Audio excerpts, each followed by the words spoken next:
Alors, bonjour, donc nous allons faire une nouvelle séance sur l'activité numéro 3, réceptionner des factures d'avoir. On va commencer d'abord par la mission numéro 1. On a un fournisseur et on va nous remettre différents documents. Alors, on va regarder ces documents et on devra les analyser. Dans l'analyse, on vous demande quoi? On vous demande le numéro. Alors, vous aurez un bon de commande, un bon de livraison, un avoir et une facture. Le numéro, le fournisseur, la quantité commandée, la quantité livrée, etc. Évidemment, quantité, on ne pourra pas remplir toutes les cases. Bon de commande, c'est quand on commande, donc on aura bien un numéro de bon de commande, on aura bien le fournisseur, on aura bien la quantité commandée, mais au moment où l'on commande, on ne sait pas combien on sera livré. Ensuite, on regardera s'il y a les différents éléments dedans et les différentes réductions. Donc, ne pensez pas à remplir tout. Je vous rappelle, donc, vous avez votre fiche de cours ici. Alors, je vous ai mis donc un document, toujours pareil, ici, quel que soit le document, on a le nom du fournisseur, le nom du client, et ici le type de document, commande, avoir, facture, etc. Avoir numéro, alors un avoir numéro, c'est un retour. C'est-à-dire quand on nous doit... Normalement, ici, vous avez net à payer dans une facture. Là, c'est net à déduire. C'est-à-dire qu'on vous doit de l'argent. Le fournisseur vous doit de l'argent.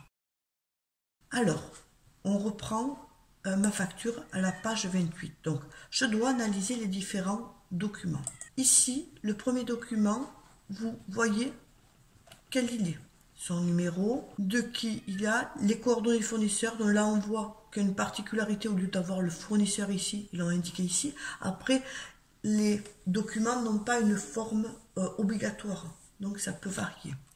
Vous voyez tout ce qui est commandé, ici 550, les huîtres 350, les paniers 100 €. Ici, on ne parle que de prix, d'accord? Prix unitaire et montant. Je vous rappelle, le montant est égal à la quantité fois les prix unitaires. Ensuite, quand la commande a été faite, c'est-à-dire Planète Saveur a envoyé sa commande au fournisseur, le fournisseur a reçu la commande, il a fait donc les colis, il a mis en place les colis, et par rapport à la commande, il a indiqué ce qu'il apportait. Ok? Ça a été fait le 3 septembre. Qu'est-ce qu'on voit en bas? Prix livraison, le 8 septembre. Dans le 8 septembre, M. Gozelain a pris la livraison.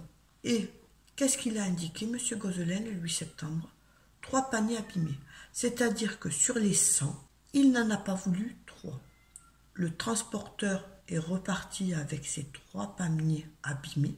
Gozelain est obligé de lui envoyer une lettre en recommandé avec accusé de réception pour indiquer qu'il a refusé partiellement la livraison et il laisse les 3 paniers. Il a indiqué, évidemment, dans le bon de livraison. Bon de livraison, je vous rappelle, on l'avait vu, il y a 2 documents similaires et un sera gardé par le fournisseur, apparaîtra 3 paniers abîmés qu'a indiqué M. Gozelain le 8 septembre et l'autre à la Planète Saveur. C'est une preuve qu'on a bien refusé les 3 paniers. Donc là, dans le bon de livraison, vous voyez, il n'y a pas de prix. Donc, par rapport à la première page, on va voir que dans le bon de commande, on ne pourra pas remplir la quantité livrée. Par contre, dans le bon de livraison, on pourra remplir la quantité livrée. Faites attention à la remarque. Les calculs remises commerciales, non. Montant de port, montant à régler, non. Il n'y a pas inscrit ces éléments. Dans la page 30, qu'est-ce qu'on a? Dans la page de 30, on a la facture. Fournisseur, client. Il nous rappelle la facture de quel document elle vient, de la commande. On voit la facture. La facture, elle a été faite le 7 septembre. C'est-à-dire que lorsque on a commandé, quelques jours après, la facture a été émise. Or, la livraison a été faite le 8 septembre. Donc, quand on a reçu la facture, on ne savait pas que le client refuserait 3 palmiers, que Plein de Saveurs, que nous refuserons 3 palmiers abîmés. Donc, on voit bien qu'ici est indiqué 100. Par rapport à la page 1, on voit qu'on peut indiquer les réductions qui sont de type commercial, remise de 10%, etc. Dans le document, à la page 28, on vous demande de parler de l'avoir. Alors, on regarde l'avoir. L'avoir, il correspond à quoi? Toujours ici, c'est le fournisseur qui fait l'avoir pour la Plein de Saveurs. Ça veut dire quoi? Un avoir. Ici, c'est un avoir pour retour de marchandises. Ici, on me fait payer pour une quantité de 100. Or que réellement, comme il y avait 3 paniers abîmés, j'en ai payé 97. Je devrais en payer 97. C'est-à-dire, on va augmenter le montant de ce que je dois par rapport à ce que j'ai reçu. Qu'est-ce qu'on va faire dans l'avoir? Dans l'avoir, on va ici indiquer le fournisseur, puisque c'est lui qui fait la facture d'avoir pour retour de marchandises au client. Et là, il va indiquer ce qui est retourné. Et qu'est-ce qui est retourné? Il n'y a pas tout qui est retourné. Ça, on a gardé. Ça, on a gardé. Et de là, on en a gardé 97. Donc, il n'y en a que 3. Pour faire une facture d'avoir, il faut avoir la facture pour pouvoir savoir les réductions qui ont été faites. On reprend la référence du produit qui a été refusé, PS 1200, panier 8 spécialités, quantité qui ont été refusées, il y en a 3 qui ont été refusées, le prix unitaire on le reprend, 21. Ici on va faire quoi? 3 fois 21, on aura le montant, 63. Ensuite, dans la facture, on regarde les réductions. On voit, là, il n'y a pas eu de réduction, mais par contre, qu'il y a eu une réduction globale de 10%. C'est-à-dire que ces 3 paniers, si on les avait pris en individuel, n'auraient pas coûté 63 €, mais moins, puisqu'il y aurait eu une remise de 10%. On va calculer la remise de 10%, ça fait 6,30. Le net commercial, ce sera égal à la différence entre 63 et 6,30, 56,70. On regarde ensuite ce qu'il y a. Le port, on ne va pas faire payer le port. Par contre, il y a une TVA. La TVA étant à 5,5, ce sera la même TVA. Et donc, ici, au lieu d'écrire net à déduire, on mettra net à payer. Et on calculera le montant 56,70 plus la TVA. Et ce sera le montant que la Quiberonnaise, notre fournisseur, nous devra. Et sera déduit sur la prochaine facture. Voilà, là vous avez j'ai effectué la première mission. Vous allez donc remplir le document avec les 3 pages, page 29 et page 30. Alors donc maintenant nous allons attaquer la mission numéro 2. Donc tout à l'heure en mission numéro 2, on a vu un avoir pour retour de marchandises. Et là, on va voir un avoir pour ristourne. Alors, ça se passe comment? La ristourne, c'est sur une période déterminée. Ici, on voit que la ristourne, elle se fera sur le trimestre. C'est indiqué ici, achat trimestriel fait. Alors, le problème, il faut savoir quels sont les trimestres. Premier trimestre, janvier, février, mars, donc 3 mois. Deuxième trimestre, avril, mai, juin, deuxième trimestre. Troisième trimestre, juillet, août, septembre. Et quatrième trimestre, octobre, novembre, décembre. Donc là, faites attention que de là, on est au troisième trimestre, que vous ne vous trompiez pas sur les dates. Donc pour pouvoir expliquer la leçon, avant de faire la recette, il faut savoir que la ristourne, c'est un cadeau, une réduction, une remise. Ici, on aura montant la ristourne, un cadeau qu'on va faire à qui? Au client. Ici, c'est Plan Choc, notre fournisseur, qui va nous faire notre ristourne. Évidemment, nous, on va vérifier si elle est juste. Comment on fait cette ristourne? On le calcule sur le montant exact des transactions qui avaient été faites entre le fournisseur et le client. Évidemment, le chèque, c'est un règlement, donc on n'en tiendra pas compte. On va étudier donc un petit extrait du grand livre du compte fournisseur et ensuite on calculera le montant de la ristourne. Donc pour ça, j'ai fait une petite ristourne. On va dire qu'il va calculer sa ristourne pour le mois de juillet. Donc là, c'est pas trimestriel, mais ce sera chiffre d'affaires mensuel. Ici, on a le fournisseur Plan Choc. Ici, on va étudier d'abord, avant de partir dans les calculs, on va étudier le tableau. Journal. Alors, le journal, c'est toutes les opérations. AN, à nouveau, c'est-à-dire que le journal des à nouveau, c'est ce qu'il y avait sur la période antérieure au mois de juillet. Au mois de juillet, il n'y avait pas eu d'autres achats ou d'avoirs ou de règlements. HA.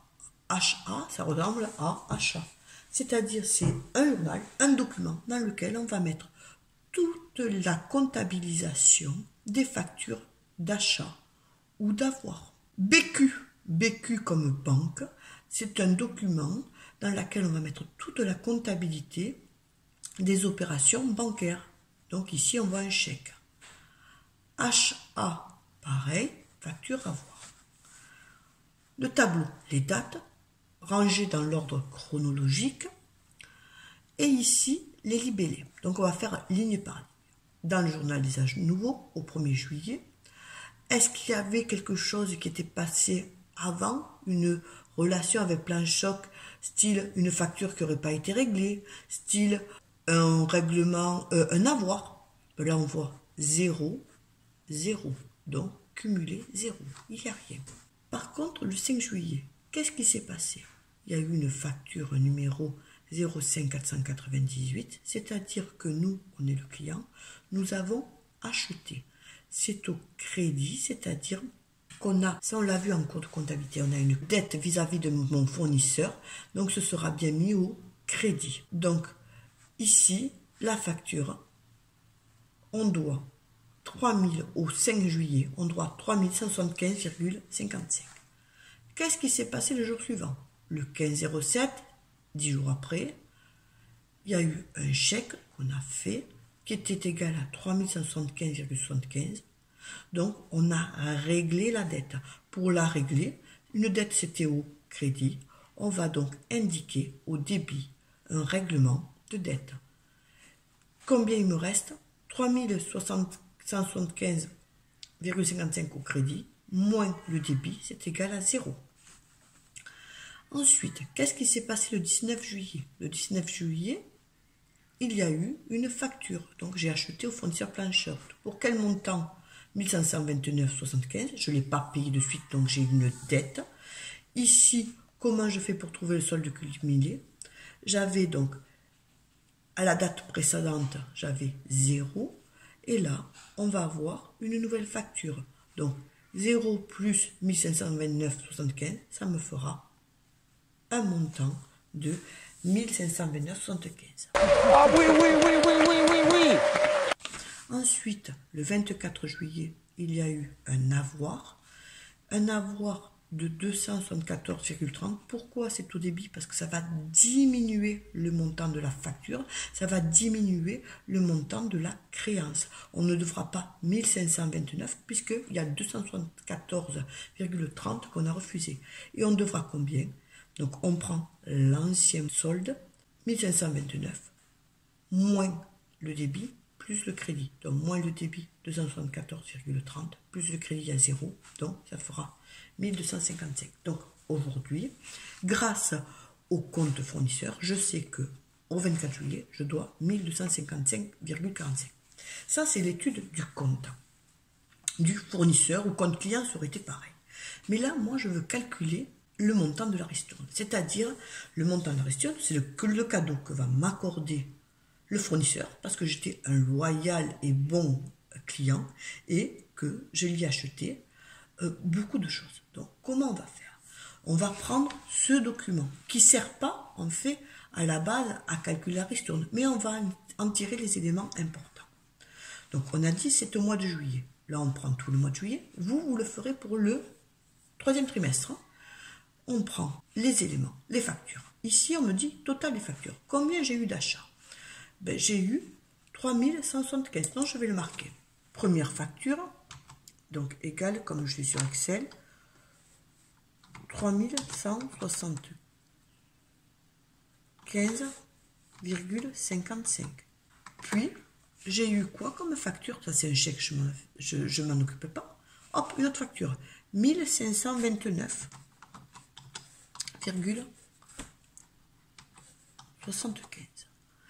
L'objectif du fournisseur, quand il fait des ristournes, c'est que je me fidélise à lui. C'est-à-dire que j'achète un maximum chez lui pour avoir un maximum de cadeaux. Comme dans les magasins avec les cartes de fidélité ou les vignettes pour avoir des verres ou des produits moins chers à 1 euro. Donc ça, en tout, de factures, il y a eu pour 4705,3. Mais il ne va pas me faire un cadeau sur le montant de mes factures, parce qu'il se peut que aussi, des fois, j'ai renvoyé. Donc là, j'ai eu combien d'avoirs? J'en ai eu 274,30. Qu'est-ce que le chiffre d'affaires TTC? Le chiffre d'affaires TTC est le montant réel de mes achats. Le montant réel de mes achats, c'est pas ça, mais la différence entre les deux. Pourquoi c'est du TTC? Parce que toutes les factures ou les avoirs, on paye le TTC. Donc, on va calculer le chiffre d'affaires TTC. Pour le calculer, on fait comment? On fait la différence entre les factures et le total des avoirs. Et ça me donne un montant TTC de 4431. Pour calculer ma ristourne, il faut que je calcule mon chiffre d'affaires mensuel hors taxe. Alors, pour calculer le hors taxe, c'est une formule. C'est égal au montant fois 1 divisé par 1,2. Donc, on multiplie par 1 et on divise par 1, la TVA. 20% c'est la TVA, ça fait 0,2. 1 plus 0,2, on a bien 1,2. Et là, automatiquement, ça sort par cœur. 1, la TVA. Si elle était de 5,5%, ça aurait été 1 divisé par 1,055, puisque c'est 5,5%. 5,5 divisé par 100, ça fait bien 0,055. Donc, le résultat, ça me donne 3692,50. Et c'est sur ce montant que je vais calculer le montant de ma ristourne. Alors, je prends le hors taxe. Alors, on y va. On me demande, votre barème, est-ce qu'il est entre 0 et 2000? Oui, puisqu'il y a 3000. Donc, j'ai droit à cette ligne de ristourne. Donc, quelle est la tranche retenue? Ben, la tranche retenue, c'est de 0 à 2000. Combien est le montant de la tranche? Ben, il faudra calculer ma ristourne sur l'écart qu'il y a entre 2000 et 0. 2000 moins 0, ça fait 2000. Quel est le résultat? Ben, comment on va faire pour calculer le montant de ma ristourne? Ce sera le montant de ma tranche. Ce sera égal à, je le marque, 2000 multiplié par 0%. Évidemment, ça me fera 0. Ici, est-ce que votre montant de chiffre d'affaires mensuel est compris dans cette tranche? Oui, 3692,50 est bien compris dans cette tranche. C'est-à-dire que il y a la tranche qui sera retenue, ce sera entre 2000 à, pas 4500, puisque je suis arrivé à 3692, à 3692,50. Quel est le montant de la tranche? Ben, on va le calculer. C'est égal, c'est l'écart qui est entre ces deux, 3692,50 moins les 2000. C'est-à-dire la tranche haute, c'est-à-dire ici c'est notre montant, moins les 2000. Donc il faut calculer le montant de la ristourne sur 1692,50. Ce sera égal à quoi? 383. Quel sera le montant de la ristourne? Donc là, je fais le calcul. Ce sera égal à tous les pourcentages qu'on a trouvés. 0 plus 33,85. Donc, ça me fera 33,85. S'il y avait eu de 4500 à 8000, comme on n'est pas dans la tranche, on ne remplissait pas. Ce qui est normal. Quel sera le montant de TVA? Le montant de TVA sera égal à ça. C'est-à-dire le montant de ma ristourne en hors taxe fois 20 divisé par 100. Et quel sera le montant de ma ristourne globale? Ce sera égal à montant de ma ristourne totale plus la TVA. Voilà. Donc, grâce à l'achat de 3692,50, j'ai eu droit à 40,62. Ça vous paraît pas énorme, mais comme les entreprises font de grosses transactions, on arrive à des montants très très importants. Voilà. Donc maintenant, vous allez faire la mission numéro 2. Attention, ne pas vous tromper avec la période, ne pas vous tromper avec les chèques et bien calculer les écarts. Donc vous allez faire la mission numéro 2. Vous devez calculer la ristourne que nous a accordé le fournisseur Plan de Choc. Attention, c'est sur le trimestre, le 3e trimestre. Vous me calculerez donc le total des factures, qui est TTC, le total des avoirs, TTC, la différence chiffre d'affaires, TTC, et vous calculerez le chiffre d'affaires hors taxe. Avec cela, vous remplirez les différentes tranches pour arriver à la fin au montant de la ristourne hors taxe et le montant de la TVA sur cette ristourne.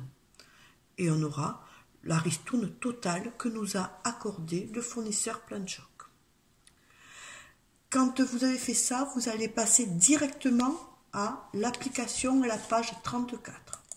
Alors, cette application, page 34, on vous dit ici que notre fournisseur Suzuki, qui est ici, notre fournisseur Suzuki, nous a fait un avoir AV234 de 235,69.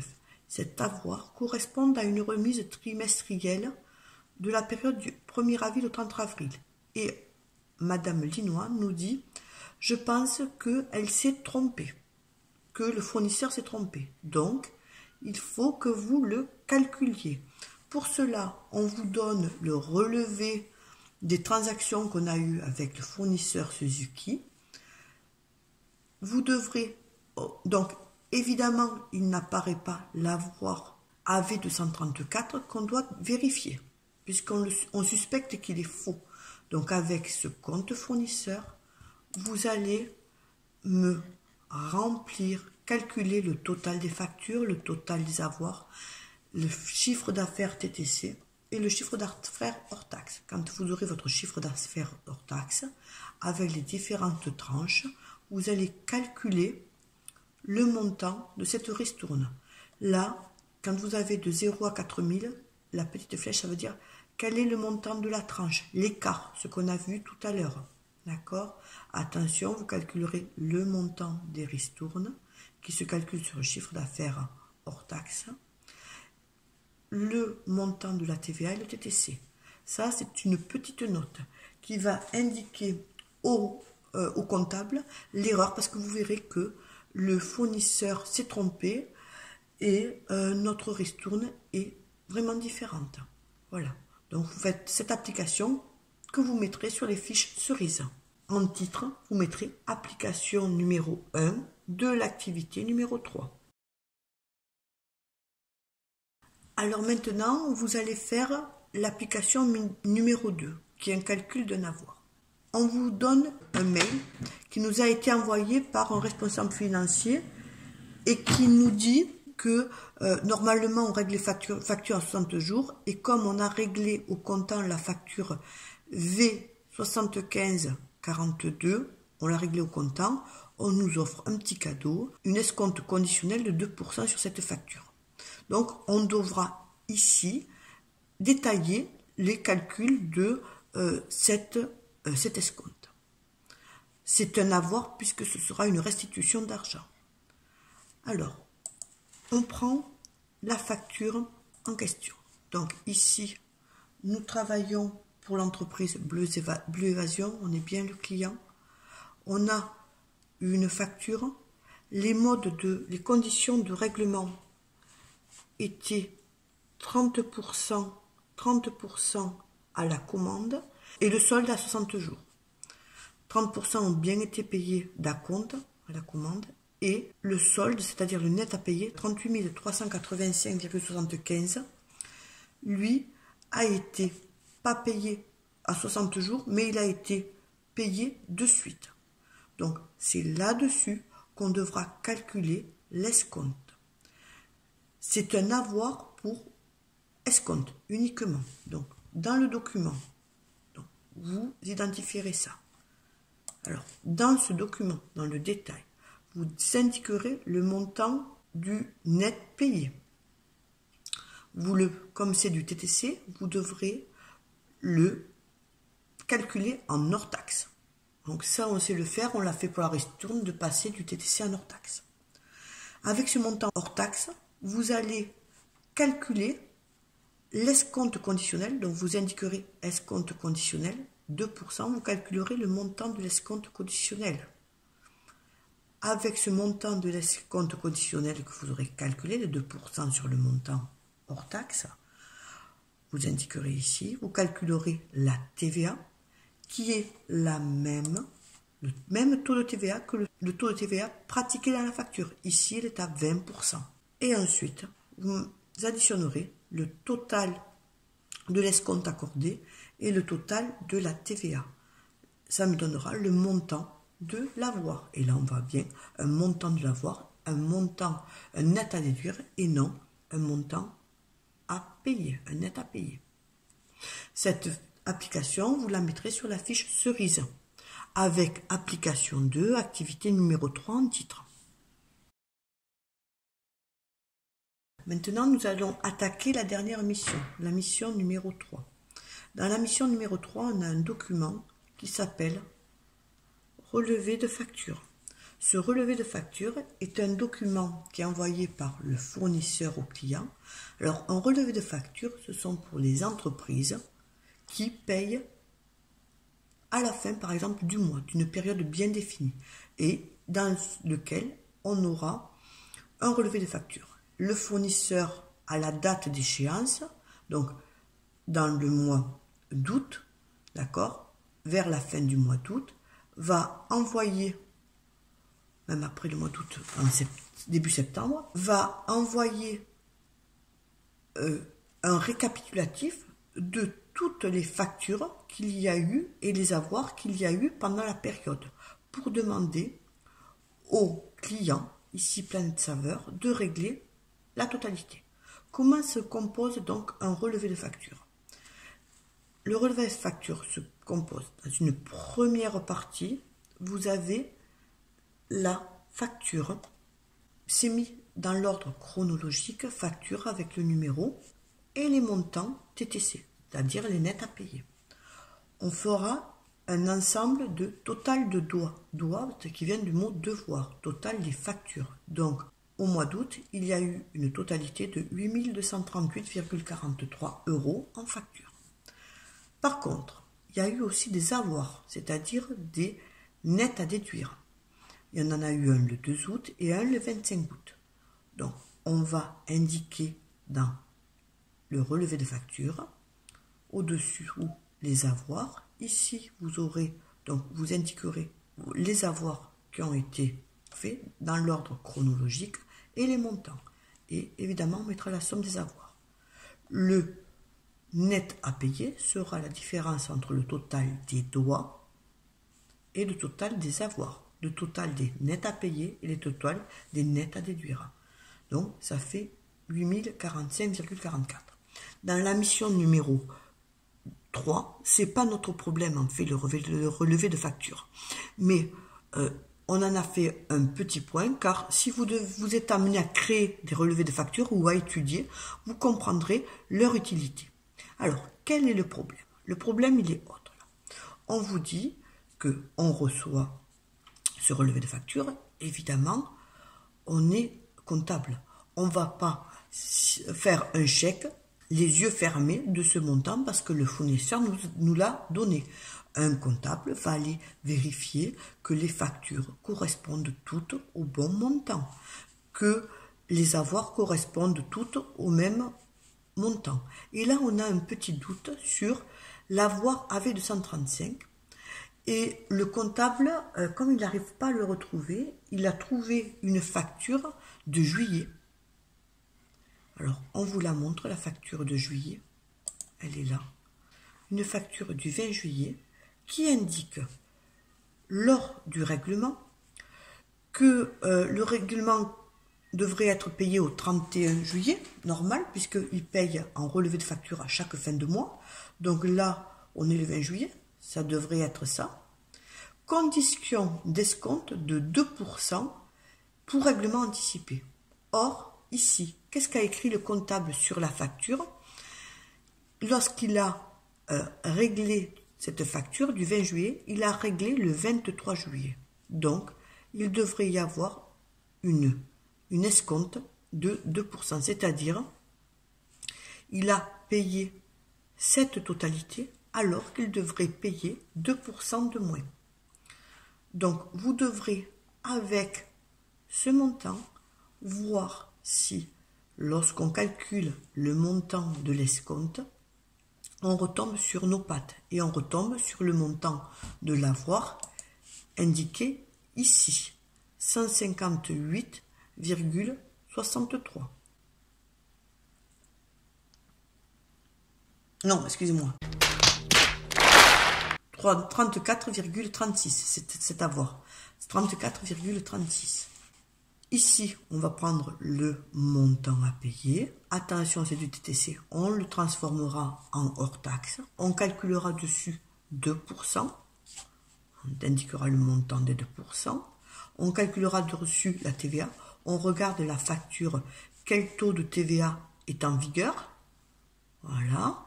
Et en fonction, on mettra le taux TVA. On calculera ce montant qu'on a trouvé. On calculera la TVA. Et ensuite, la somme des deux tombera sur notre ristourne. Et si on ne s'est pas trompé, normalement, on doit retomber sur cet avoir. Voilà. Alors, répondre à vos questions, quelle est la nature des avoirs?